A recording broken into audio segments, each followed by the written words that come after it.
All right, Yeah, so thank you for having me. this move by the current Prime Minister, is this a Hmm. sign that he sees the Unification Church as a real threat?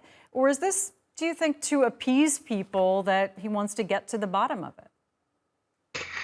Well, the fact is, to answer your latter suggestion, I mean, his popularity rating has gone now below the 30%, according to GG Press, 27.4. And approximately 70% of Japanese public feel that this really hasn't been dug in yet, meaning that, people are requesting him to go further on this issue.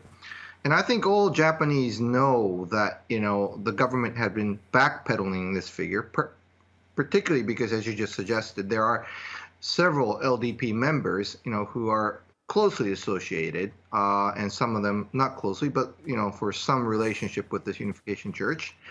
And also, possibly, I wouldn't be surprised if the real backpedaling reason is because their coalition partner, their komeito, is backed by Soka Gakkai, which is a religious group. Of course, it's totally different group from that of Unification Church, but that could be another reason why they have been backpedaling for some time now.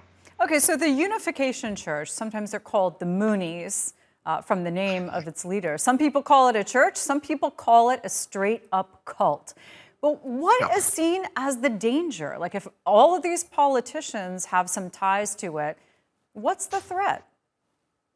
Well, the threat is that, these church use their power, their voting power, to support some of these, politicians who are on the line of being elected or not, who are desperate and basically gasping for any kind of help.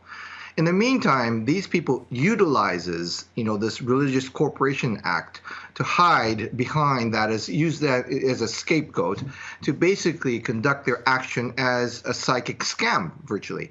Unification Church have collected over 800, almost $900 million in the past 35 years by, selling totally worthless, issues, claiming that it has some psychic factors. So, we all know that they're just simply utilizing the Religious Corporate Act.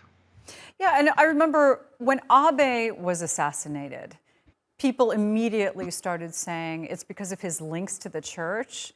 Some then defended him and said, no, this is absolute nonsense and a smear. But then it turned out, okay, he did have some links. What was the link between Abe and the Unification Church? Well, Abe and Unification Church is not a direct relationship, but of course he was the prime minister. So obviously, I think the assassin utilized him as the target, but, he didn't have the direct, heavy, close relationship with. But the fact of the matter is I just, told you before, the party itself had a lot of relationship. In fact, they were utilizing, and it was give and take with the Unification Church as far as, collecting votes versus showing, the politician's face to basically give credit to this Unification Church, which obviously led to many of these people who are being, scammed. So, I think the time has come where, they really have to reveal everything in the open, because I think the Japanese public is sick and tired of this issue. So all of this money that you talk about, and people losing their life savings, and people saying my elderly mother was bankrupted by this church, where is that money going? Who follows the money, and is it followable? Well, it's allegedly going to their main, source, which is in Korea. And they do all sorts of activities, which you just reported, these forced marriages, or I should say arranged marriages, and, denial of same-sex marriage, as well as, LGBTs, because they think it's a communist ideology. All these kind of, outrageous, issues, which basically is utilized to control these people.